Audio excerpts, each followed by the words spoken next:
This is Where We Live from Connecticut Public Radio. I'm Catherine Shen. We don't have to tell you that the cost of education is high. For many career fields, having your bachelor's is a given, but master's or a PhD is preferred. But the costs of advanced degrees are increasingly out of reach for many students, and receiving financial aid has also gotten more difficult.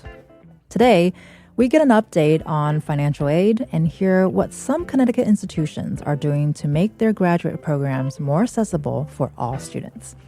Joining us now is Jessica Blake, federal policy reporter for Inside Higher Ed, based in Washington, D.C. Jessica, thanks so much for being with us today. Thanks for having me. It's a pleasure to be here this morning. And so historically, graduate students haven't faced too many barriers to applying for financial aid, but that recently has changed. Can you give us a quick idea of what graduate school financial aid looked like in the past? Yeah, so we're going to break it into three chunks kind of for now. So prior to the early 2000s, graduate education was predominantly paid for either out of pocket using unsubsidized federal loans, which had a pretty low cap, or using private lenders. And that was how you paid for graduate education. And then come the early 2000s, there was this new program that was introduced called the Graduate Plus Loan. And that is really important for the conversation we're going to have today, because we're talking now about what the world looks like without Grad Plus. But back in 2005, and the law took effect in 2006, this program called Graduate Plus Loans was introduced. And Grad Plus covered up to the full cost of attendance for a graduate student, regardless of what that was. And so that varied from program to program, university to university. But students were able to take out whatever they needed to cover not only tuition, but also books and fees, room and board, transport, all of the things that they needed to be a graduate student, no matter what the program was. And that has been how things have been for about the past 20 or so years. And then last summer, through a big, sweeping, multifaceted piece of legislation called the One Big Beautiful Bill, Congress decided to end Grad Plus loans. And so now we are moving into an era where there is a cap on loans for all graduate students, separated into two groups, though. There are graduate students who can take out up to $20,500 a year or $100,000 total. And then there are professional students who can take out up to $50,000 a year or $200,000 total. Congress set that initial bar on this grad cap, and then it was left up to the Trump administration and its Department of Education to determine who fell into what category. And so that is kind of where we are now, is there's a lot of debate over who gets access to what amount of loans and concern about whether the amount of loans that anybody gets, because again, even the highest amount of loan, $50,000, is a whole lot lower than up to the cost of attendance, the way that you saw previously with Grad Plus loans. Well, we're definitely going to be talking more about, who gets what, where, when, how, and why. But it sounds like based on your description, now the big question is, and I don't know if you have an answer for this, is who falls into which category. So who is a graduate student versus who is a professional student? What are those conversations like right now? Yeah, so this has been a big topic of debate, and recently it has been taken to court. But I'm going to go back a couple of months to the fall so the bill, the One Big Beautiful Bill, which included this new loan capping system, was passed on July 4th of 2025, signed into law on July 4th, 2025. And then in the fall, the Department of Education started going through this process called negotiated rulemaking. It is a place where they bring in a bunch of representatives of different constituency groups who have interest in the topic to sit down and work through regulations or the fine little details of the law. And so through negotiated rulemaking, the Department of Education determined that they were going to have a really, really narrow definition of who qualified as a professional student and achieved access to the higher amount of loans. So currently, there are only 11 programs that have access to the higher amount of loans and are deemed professional programs. They include some of the ones that you might naturally think of when you think of a professional program, like medical school, law school, dentistry. There's also a Master's of Divinity in there, which you might not necessarily typically think of when you're thinking of what automatically, if it's going to be a really narrow definition, is a professional degree. But then there's a whole lot of other programs that didn't make the cut because of this really narrow definition that the Department of Education chose. Some of those example programs, and the ones you might have heard the most pushback from, include nursing, physical therapy, occupational therapy, physicians, associates, speech pathology, a lot of healthcare careers that are high demand that require oftentimes a terminal degree. Physical therapy and occupational therapy are a great example. They didn't used to require a doctorate level degree, but they do now. But yet they still have access to this lower amount of loans. And so that is the definition that was put forward. It essentially takes what was a non-exhaustive list of examples of professional programs that had been previously cited in a different law and turns it into an exhaustive list. And so that's where we are now. And there have been at this point at least three lawsuits, and I can't keep track of all of them, so potentially more that have been filed against the Department of Education for the way that it has interpreted Congress's law. And so there are people saying, whoa, whoa, whoa, Congress by no means meant for this to be so narrow and so limited to so few programs. They set their own three standards in the law, and you took those three standards and you went even further beyond that to create this narrow interpretation of who's professional. Well, and you mentioned there are 11 programs that are not impacted, or they're not a part of the professions that are going to be cut from the financial aid changes. But do you hear concerns from those 11 programs versus those who are not a part of that? Are there particular professions that have reacted in alarm to these changes? Yeah, so I think it is important to note the most pushback that we've seen is from a lot of those high demand healthcare careers that are in the graduate category getting the lower amount of loans because they're like, there is absolutely no way that we can function without this. And one thing I think is important to note that we haven't talked about kind of has been implied based on the past history, but when you set these loan caps, if a program still costs more than what that cap is, you then end up having students who need to either pay out of pocket the remainder of the cost, which can be quite difficult for some students, or go to a private lender. And if you have a low credit score, if you don't have a family member who can co-sign with you, going to a private lender might not be an option. And so then you might not be able to enroll in your graduate program. Most of the students who are already in a program should be fine so long as they stay in that program and they finish within the predicted time for the degree. Because there is a process to grandfather those students in and protect their access to Grad Plus. But for any new student or any student, say, who becomes a parent midway through their graduate studies and has to take a break and then comes back, or stops for whatever other reason they may need to stop midway through their program, they lose access to that unlimited Grad Plus loan.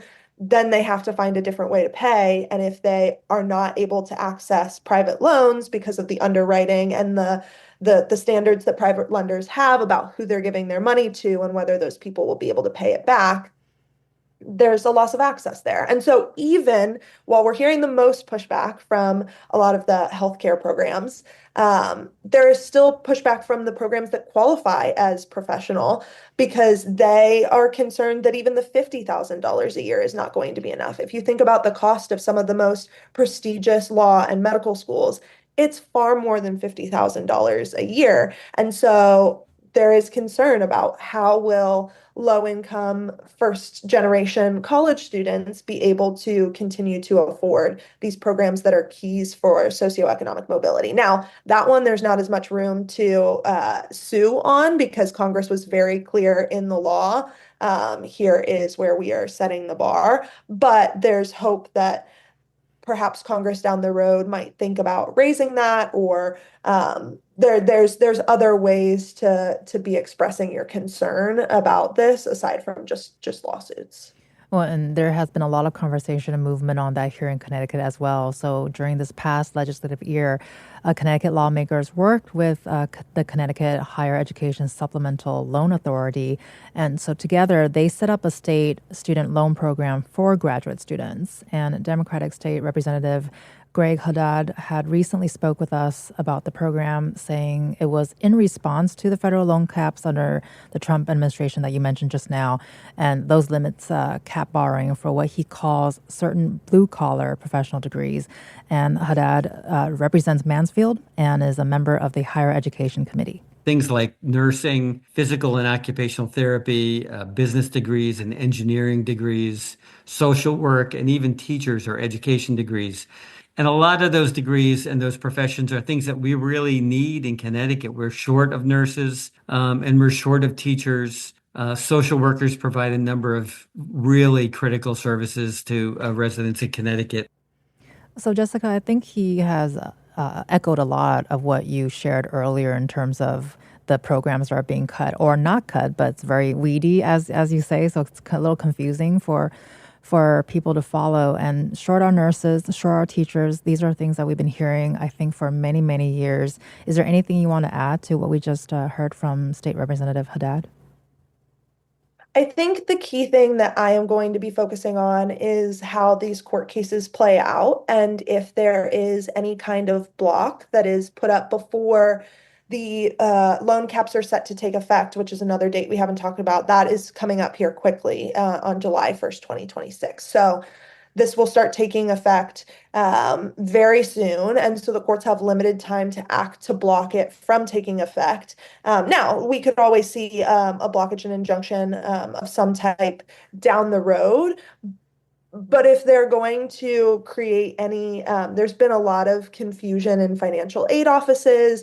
There's a lot of students who are waiting to see what their financial aid packages look like for the year because a lot of colleges are waiting to see, will the courts step up and say something? And then outside of the courts, I'm also going to be paying attention to what's happening in states, like you mentioned, Connecticut trying to help solve the problem by creating its own student loan options. I'm going to be paying attention to what the banks are saying, if there are ways that they are going to change their underwriting, aka how they consider who has access to a loan, so that perhaps there are some of the programs who are proven to have students coming out on the other end that are able to pay back their loans, even if the students coming in don't have the credit score that would typically be required. If they're going to a Harvard Law where the ability to pay back your loan is almost guaranteed because of the connections that it creates into the industry, into high achieving, high income salary jobs, perhaps there might be some more flexibility there that we see from lenders over time. None of that is guaranteed yet, but those are discussions of like what if that I'm paying attention to.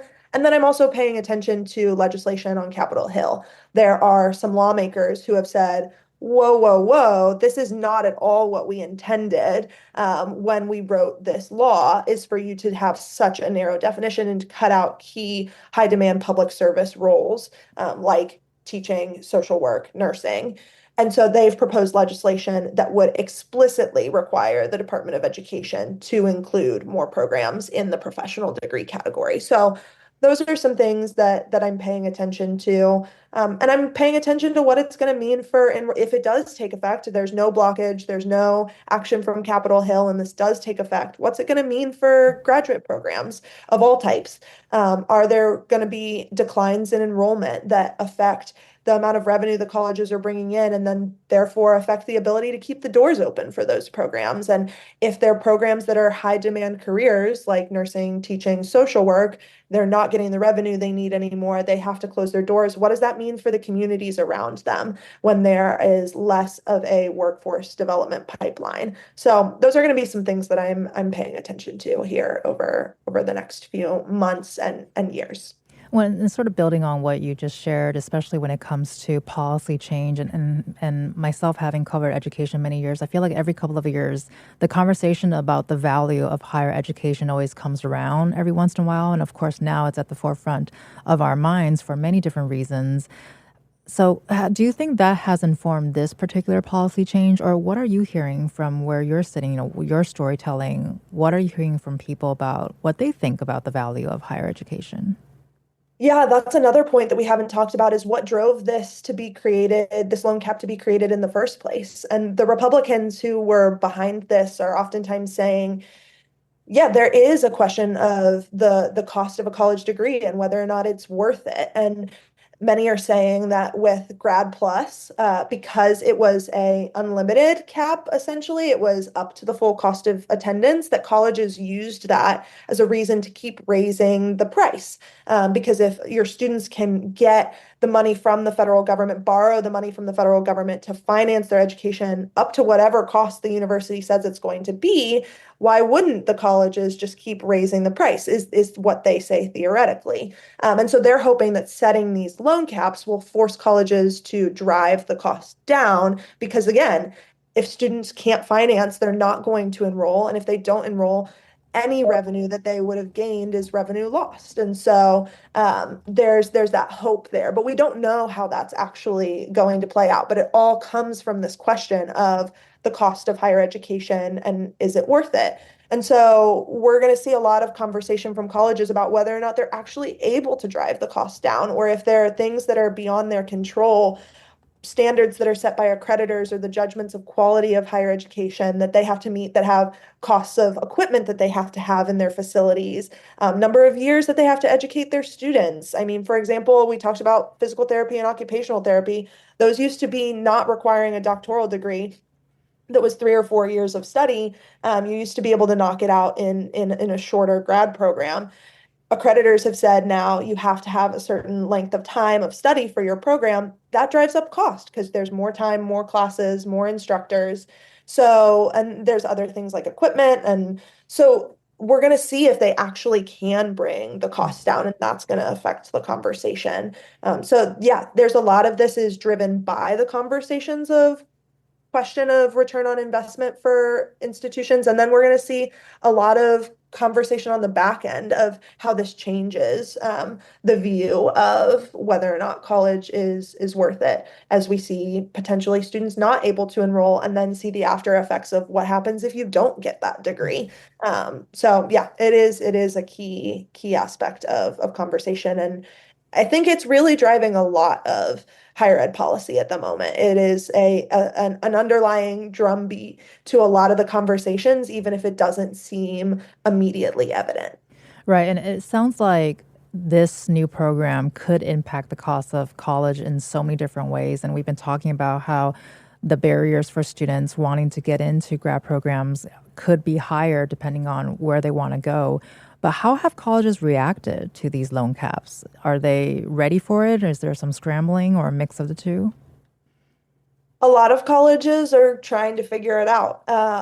There are a lot of questions up in the air. Like I said, the timeline for this has been really, really fast. The law was passed last July and it takes effect this July. That is a very quick period of time to also go through the regulatory process, which has a lot of steps, and finalize the regulations so that they can actually take effect. We just saw the regulations for the loan caps, aka the definition of who's graduate and who's professional, take effect just a few months ago, leaving colleges with only a few months until July 1 to read and understand the regulations and then implement them. And on top of that, you have the uncertainty of if they even will take effect because of the lawsuits. And so it leaves people in a lot of limbo. We've seen some institutions, and my publication has written about this, actually saying like to students, hey, what if you start a term early and start in the summer and just take one class in the summer? That way you get grandfathered into grad plus loans. You take out your loan, you're in. You have that access. And that's been the reaction from some. Others are just waiting to send out their financial aid packages because they don't know how much loan they're going to be able to offer a student through the federal government. Others are trying to work on partnerships with private lenders. The other thing we haven't talked about is how private lending oftentimes leads to a much higher interest rate than the federal loans, and so that is going to be costly for students on the back end as that interest accrues. And so some institutions are working on developing partnerships with specific private lenders to aid their students, maybe make that interest rate a little bit lower or help with the standards of the loan, helping ensure access. So we're paying attention to that as well. There's a lot, but institutions in general, I'd say, are in scramble mode and trying to figure it out and trying to figure out how they put one foot in front of the other and keep these programs going. And for some, it might force the questions of, is this program a program that is actually needed, or is where do we put our time, energy, and resources? And so not saying that not all graduate programs are needed, but it might force some institutions to ask that question of, where are we putting our time? Where are we investing? Which programs do have the return on investment? How are our students? How are the community members? But then how are also politicians viewing this? And if they are viewing it as not the return on investment, but we know deeply that there is the return on investment and that this is valuable and that this isn't just a revenue generator for us, but that there's real purpose for the students in the community, how do you convey that? So there's a lot of questions that are floating around, and people are trying to figure out what is the plan moving forward, is how I'd sum up where they are at the moment. Well, you're right. There's definitely a lot to go through, which we'll be continuing this conversation, asking those very questions after a quick break. You've been listening to Jessica Blake, who's a federal policy reporter for Insider Higher Ed, who will be staying with us for the hour. And listeners, if you're navigating grad school and the costs of an advanced degree, we would love to hear from you. Email us wherewelive@ctpublic.org or give us a call, 888-720-9677. This is Where We Live. Stay with us.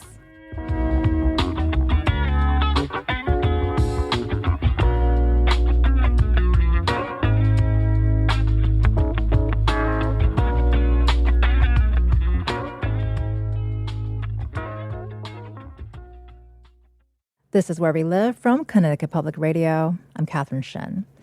Financial aid provisions for graduate degrees will take effect in July. This includes a cap on the amount of money graduate students can borrow.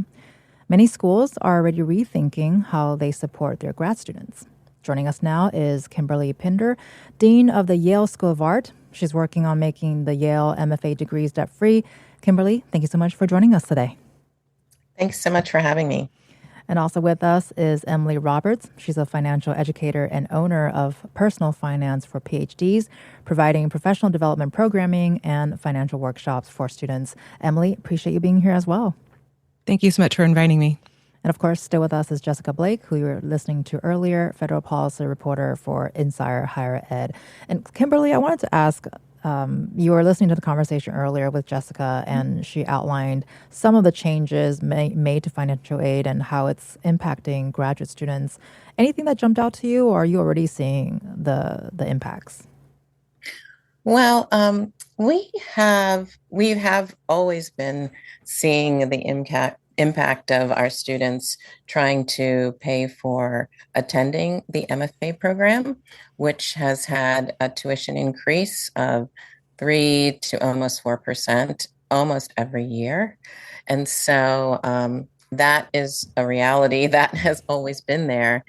And we haven't seen that much recently. And I mean, there's definitely anxiety around what is coming up for the program and how to fund it with this federal loan, these federal loan changes. And especially, as you can imagine, an art degree is one of the ones that is highly scrutinized, is not considered to be worth funding for because of these salary caps, or I should say minimums that are also part of some of the federal dialogue around what degrees are valid and worth funding. So we're definitely getting more into exactly what you just mentioned, the worth and the value of a graduate degree. But before we talk about that, tell us a bit more about your background, because you actually got your graduate education at Yale. Yes. So I got my degree, PhD in the history of art at Yale University. And I was able to join that program when I was accepted because I also had loans and awards. So a combination of taking out loans as well as getting a scholarship was how I was able to finish that degree. That led me back to Yale to be the dean of the art school. Well, of course, we're here to talk about the future of finance when it comes to education. And this is certainly something that you've been reflecting on for a long time. And kind of just building on what you shared just now, can you talk more about your experiences in higher education and how has those experiences informed your work in making the education at the Yale School of Art debt-free? Well, I was really fortunate I started off, my longest job was at the School of the Art Institute of Chicago. I was there for 16 years. And then I had the opportunity to be Dean of the College of Fine Arts at the University of New Mexico. And then that public education journey led me to be the provost and then acting president of the Massachusetts College of Art and Design. And so those few years, almost a little over a decade, that I was in state schools made me really understand the value of not having a lot of debt when you graduate, and how that fact and status can lead to so much more success for someone in the fine arts and also to have a sustainable life as an artist afterwards. And that was something that I was not that well aware of until I worked in those institutions. So when I was recruited for this position here at Yale, because music and drama are tuition free, drama had just become tuition free, literally the same month that it was announced that I was joining Yale as the dean. I was told that was the next task for the next dean of the School of Art, was to also try and reach that goal, to make sure that our MFA students, when they graduate, are not saddled with a lot of debt. And now that debt averages around 30 to 32,000. And I really embraced that because I had seen so much of how transformative degrees can be when they don't have a lot of debt attached to them. And that made me really want to take this job, believe it or not. It wasn't just because it was at Yale, but because this was the mission and the directive for the next dean to come in and really spend time and energy trying to make that happen. Well, it's interesting because it sounds like it's it's a no-brainer to understand how transformative it can be, regardless of what degree you get, and be debt-free. But of course, we understand that when it comes to the arts tends to be the programs that are either their first cut, or most students, if not all, have to pay out of pocket in some ways because there's not a lot of programs out there that support that kind of degree. So in your space, in your position, and from your experience so far, do you hope that what Yale is doing can help perhaps motivate other schools, or are you seeing other schools follow the same path? That was another reason why I was very interested in this task handed to me by then President Peter Salovey, is because I thought if the number one school in the country for art MFA, Yale University, was able to accomplish this, that it may motivate other art schools to try and do the same. And I meet with some of these presidents of the other art schools, and I'm hoping that as we get closer to reaching this goal, that I'm also sharing strategies and sort of spreading this hope that artists can leave with a degree and go into their lives as artists, not just from Yale, but also from other art schools and art programs and universities. When in following that hope, we also spoke with Wesleyan University ahead of this hour. Stu Duncan, who is the school's Dean of Graduate Student Affairs, says the school's graduate degrees have always been fully funded as an investment in students. And Stu says for the students to not have to worry about working at other jobs on campus.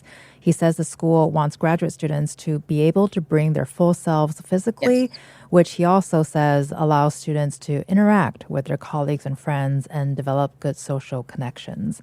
So sounds like there are things that Stu says here that echoes with you, Kimberly. Absolutely. And I've been calling it the ethical MFA, the ethical graduate degree, because of exactly that. That if you're investing the university in bringing people into a program like the Yale program, which has about a 5% admissions rate in the MFA program, and they're taking time out of their lives to pursue it, then they should be as present as possible, get as most as they can out of it, and also continue their art practice when they leave and not have to stop that to take care of a ton of debt through whatever kind of jobs that they think they need to get to do that. Well, and then going back to an earlier point that we were talking about, that the graduation or the graduate education is still thought of as a bit of a luxury degree. Yeah. What's the value of it? The big question mark behind that. And many students are reconsidering the value of this type of education for many good reasons. So does this play into your decision to work to make these degrees debt-free? Oh, absolutely. And I'm the first to say that these degrees are a luxury, Even when you think about how many people in the United States don't even get undergraduate degrees, it's not that also puts it into a context. Right. What is it? Less than 50% or something like that. That getting a secondary education it has become a luxury because it is so expensive. And that's why, even the loss of so much funding for state institutions, where that was kind of a safe space for many decades in our country, to be able to get a degree, whether it's undergrad or graduate, and not be saddled with a lot of debt, that's completely changed our landscape now. So I think it is important for us to refocus on the fact that getting an education should not be such a financial burden to prevent people from doing it. Well, and then back to the finance portion of it, Emily Roberts, I want to bring you in. She's the financial educator and owner of Personal Finance for PhDs. Emily, could you tell us a bit about your own background and how you went from pursuing your PhD to wanting to help PhD students understand their own personal finances? Absolutely. So I come more from a STEM background. So my undergraduate degree is in physics. I have a PhD in biomedical engineering from Duke, which I earned a bit over 10 years ago. And basically, while I was in graduate school, I started learning about personal finance, about, the importance of an emergency fund and saving and investing and repaying debt and all of this. And I realized at that time that nobody was really teaching this material of personal finance for my peer group of graduate students who receive stipends and postdocs and early career PhDs, because most of the conversation was around how to finance a graduate degree with debt, like we've been talking about so far. So that was quite different. And so after I finished my PhD, I decided I wanted to step into that vacuum that I saw and become a financial educator, which is what I do now. And I work mostly with universities, typically with PhD programs. And so for listeners who are not familiar, how are PhD programs funded? And I imagine case-by-case basis too, in terms of, are there things that, or do they cover the cost of full programs, or are there things that students still need to pay out of pocket? Absolutely. It's sometimes surprising or shocking for first-generation PhD students and their families to learn that you can get paid to go to school. Right. Kind of. So I am painting with a broad brush, but generally speaking, for PhDs, they're oftentimes what's called fully funded, which means that the tuition is paid. The tuition fees are paid on behalf of the student by the program that they're being admitted to, and they also receive a stipend for living expenses. And so in theory, that could mean that they don't need to take out student loans, but the reality on the ground can sometimes differ, just depending on people's individual financial situations, as well as the cost of living in the city city that they're attending their new university. And so sometimes PhDs do take out student loans, but oftentimes they're being funded more so by things like assistantships, which is where they would actually be a part-time employee of the university typically and perform teaching duties or research duties or administrative duties. Or they're funded by what's broadly called fellowships. So kind of like a scholarship, but like an internal, external funding mechanism to sort of provide money to the student, as you were saying earlier, so that they don't have to work a separate job. They can devote themselves fully to the pursuit of their study and their research during the course of the PhD. So that's kind of the ideal scenario of being fully funded and maybe not having to take out any student loans. But as I said, the reality on the ground can be a little more varied depending on people's personal circumstances. And of course, whether that funding keeps up with the local cost of living. We've seen high inflation in recent years, so that's definitely a question mark.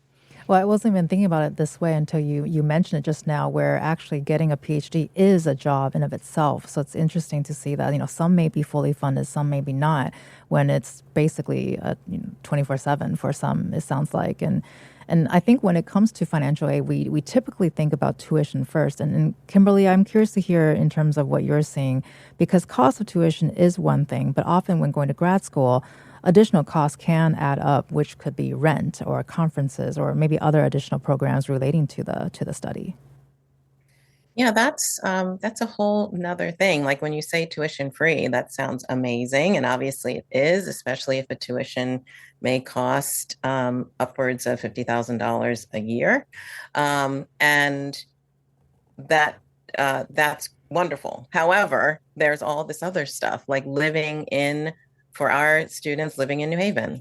And many of you probably know that, Connecticut actually has a kind of higher cost of living than a lot of other areas in our country. Utilities, for instance, are 30% higher than other parts of the country, 15% higher in terms of groceries and rents. So that is something that I often hear from our students, that they get so excited if they get the tuition covered. I should also mention that we have scholarships, as Emily was talking about, that we fund about $4 million worth of scholarships for our students. So that's what we have that's coming out of endowments and things from Yale. But that doesn't cover everyone, obviously. It cannot. And then there are the federal loans and the private loans that our students have to get. And so much of it is done to cover cost of living. And that's still, so many of our students still work quite a bit, especially in the summer. That's another thing that I think a lot of people don't understand, that sometimes entire weeks of the summer are lost for the graduate students because they really think of that's the time to make money, to save, to pay for rent, to pay for food during the year when they know they can't work as much because they're in class. But that means that they are not utilizing those summers. And that can extend how long they're then in graduate school. Right. So it kind of becomes this domino effect of trying to make rent, trying to buy food that is outside of the tuition part of graduate school. And Jessica, before we go to break, I would love for you to respond to anything that you heard from Emily and Kimberly, anything that jumped out to you. I mean, I think the cost of living piece is a big aspect that often is overlooked and is a lot of why we're seeing the pushback, because you think of, say, a like advanced master's in nursing program. It may, if you're at a state school that's on the more affordable side and has the institution has subsidized funding from the state government, it may be under that 20,500 for tuition, but you add on top of that all of the other costs, and you're wanting students to be enrolled full time, because data shows the more students are enrolled and involved on campus, the more that they are in co-curricular and extracurricular activities while they're in their studies, the more likelihood for student success. Like, you see all of that data, and so you want students to be all in all 10 toes down. And yet at the same time, they have to be able to cover the rest of the cost. And so that is where oftentimes loans have been helpful in covering the rent, the groceries, the utilities, etc. So even if the tuition fits under that cap, which in many cases it's not going to, there are still other concerns. And that is why we're hearing a lot of pushback.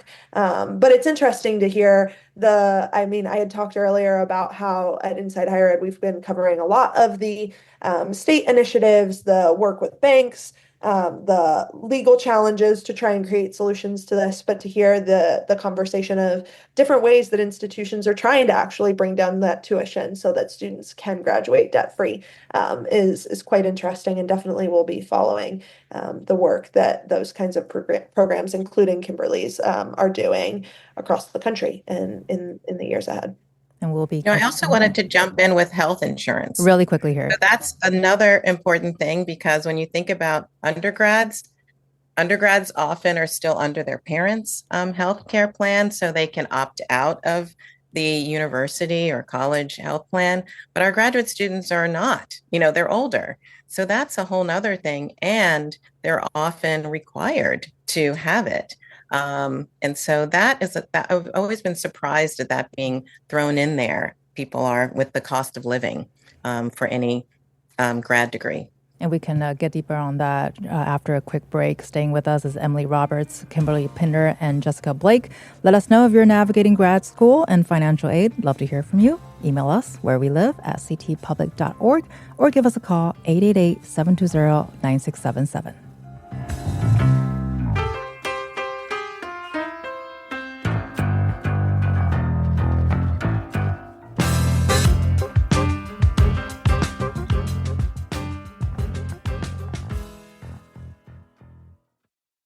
This is Where We Live from Connecticut Public Radio. I'm Catherine Shen. The costs of advanced degrees are increasingly out of reach for many students, and changes to the federal education department that are capping loans for certain students could make financing these degrees even harder. And Kimberly, because we dropped off earlier talking about health insurance for grad students, I just want to make sure that you did finish your thought, if you have any more to add to that. I just wanted to put that in there because that's a whole nother cost per year.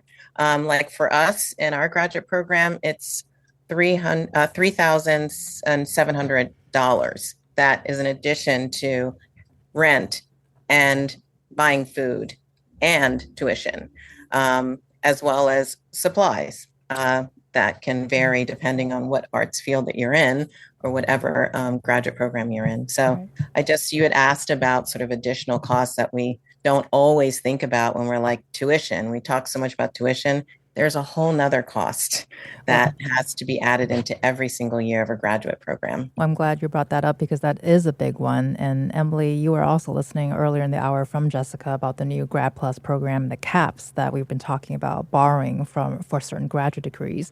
How are you seeing that impact PhD students, or what are those conversations you're having like? It's honestly been surprising to me that I've not been approached about how this is going to affect PhD students. I've tried to drum up the conversation a few times, but I'm not sure, because I think that the most people who I end up interacting with are probably on the more financially privileged or advantaged side of the equation, in that they most likely have that full funding package that I mentioned earlier. And they also might be a bit optimistic about not having anything adverse come up in the course of their degrees, like an unfunded term, an unfunded summer, or even an emergency that might pop up where they would appreciate having access to the federal student loan program. Maybe they haven't thought ahead about whether or not that access is going to be there in the way that they need, because some people are pretty, I think, optimistic at the start of PhD programs about how smoothly it's going to go and how it's only going to take 5 years. And the statistics do not necessarily bear that out. Right. Neither do the internet memes that show how, desperate they are towards the end of their programs, as I saw from a lot of my fellow friends who are in grad schools. But I mean, jokes aside, do you have any thoughts in terms of how would it impact PhD students that you might be able to foresee? I am probably most concerned about people getting towards the end of their degrees when their funding package that they received at the beginning, maybe it only lasted for 3, 4, 5 years, and they're going to take, 7 or more to finish that program. So I'm concerned about, that annual limit being pretty low compared to the cost of tuition as well as cost of living that we talked about earlier. And it is, I think, on the PhD side, probably going to push more people towards working more and being more part-time with their programs rather than, accessing a lot of federal loans that they may not have access to anymore. So that's generally how PhDs go. I think they're pretty sensitive to the amount of debt they carry because often PhD students have debt from their undergraduate degrees, perhaps from a master's degree, even if their PhD is fully funded. So they're very concerned about those past loans and how that's going to affect, how the repayment is going to go after they finish their degrees.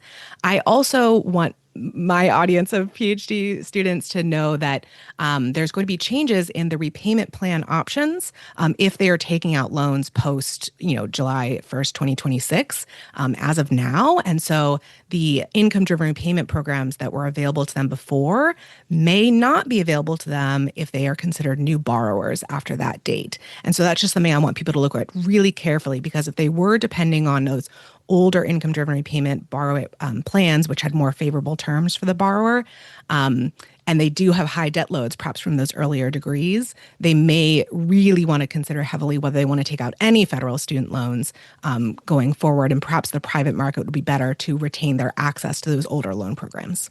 Well, I think go for Emily, it. that's something that I'd love to chime in on because you mentioned loans from undergraduate programs or previous master's degrees as well. And that's one other piece that we didn't talk about is included in the Big Beautiful Bill is also a lifetime loan limit, and that is $257,500. So say you already have a master's in public health and then you're going to medical school. You took out some loans for your undergraduate program, you took out some loans for your master's in public health, then you're going to med school. Even if your med school program is in that professional category and allows you access to the $50,000 a year or up to $200,000, if you've already taken $57,500 or more out, you'd have to have taken a little bit more than that. But if you've taken more than the $57,500 in your undergraduate and master's program, you could have access to the highest amount of loans and you still can't take all of that out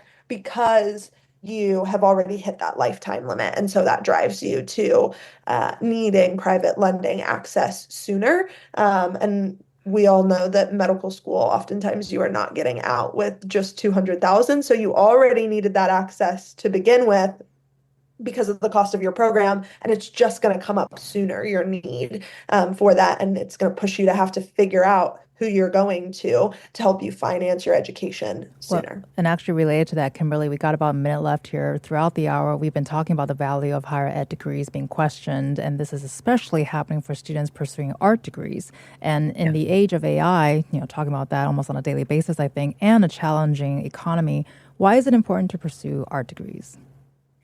Well, one of the things about especially art degrees that are what we call performance-based, that basically have to do with humans making things with their hands or their bodies or their any parts of how they create something. And that is something that I think really hangs on in terms of a value that an art degree offers and how much, for instance, I was just working on a mural in the Danbury Federal Prison, a program that is part of Yale. And that type of in-person engagement to empower people to visualize images and messages that they care about, that they want to communicate to other people, that is something that's very difficult to recreate in terms of digitally with robots or AI, because it is about human engagement and human interaction. And so I think that even in all of the world, I'm an art historian, so I teach quite a bit about from, cave paintings to graffiti. Making art in the public sphere, for instance, has been enduring and very much transformative through many societies. So I think that's one of the things that keeps it going. Well, thank you so much for sharing Thank you. that with us, Kimberly Pinder, who's the Dean of the Yale School of Art. Thank you so much, Kimberly, for being with us today. You are also listening to Emily Roberts, who's the financial educator and owner of Personal Finance for PhDs. Emily, appreciate your time as well. Thank you so much. And Jessica Blake, federal policy reporter for Insider Higher Ed, based in Washington, D.C. Jessica, thanks so much for helping us understand all of that better today. Of course. Thanks again. I'm Catherine Shen. Today's show is produced by Tess Terrible. Our technical producer is Dylan Reyes. Download Where We Live anytime on your favorite podcast app. And thank you all so much for listening.